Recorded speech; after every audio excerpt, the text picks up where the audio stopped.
Kawadhi nyime ni jotelo kod jodak e gweng' ma Wikondiek kar chung' od bura ma Karachuonyo. Kaunti ma Homa Bay pod dhi nyime gi ywago jaod bura machon ma Karachuonyo Mama Phoebe Asiyo manyocha wito ngimane ka oyudo thieth e osiptal moro North Carolina e piny mar Amerika. Kaka lipota marwa e kaunti ma Homa Bay, Ali Abich lero ringre Mama Phoebe biro donjo e pacho ka tarik 4 dwe manyien motelo ne nyasi mar ik mare ma ochan tarik 8 dwe manyien.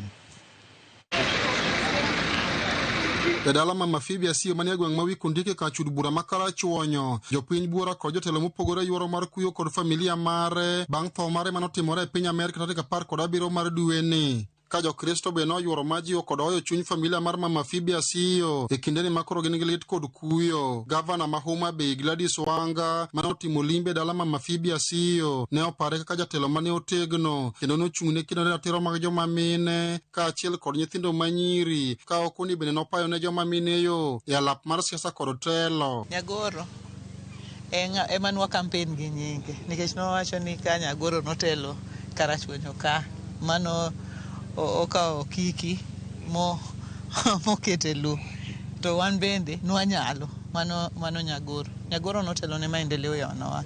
Nyagoro notegno kendo nomako bad mine. Wago erokamano ni Nyasaye nomiyo wago. Jaod bura ma Karachuonyo Adipo Kuome ma bende ne oloso bang' kuyo kod familia mar jaod bura machon ma Karachuonyo no ne okoni ne okelo lokruok maduong' e kar chund bura ma Karachuonyo ma pod ineno nyaka sani kendo nokonyo e loko ngima joma mine e sektas mopogore. Phoebe waparo gik mang'eny moloyo kaka wan Karachuonyo otiyonwa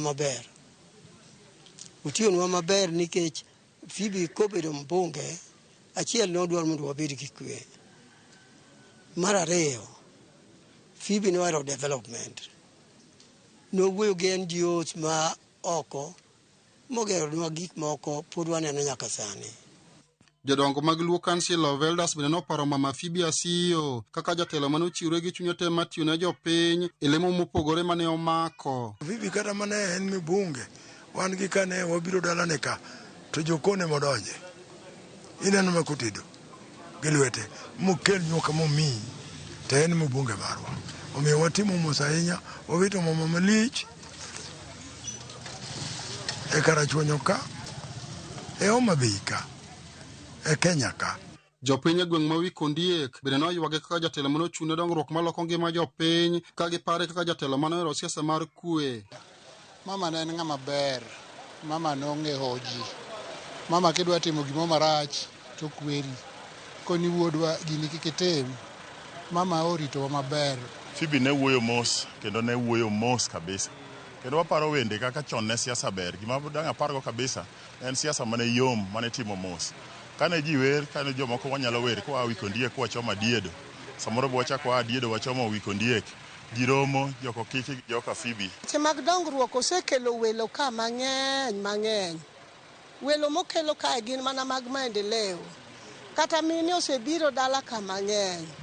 Ringre Phoebe Asiyo biro donjo e piny Kenya ka wuok e piny Amerika tarik 4 mar dwe manyien motelo ne nyasi mar iko mare mochan tarik 8 mar dwe manyien. Ali Abich, Ramogi TV, Homa Bay.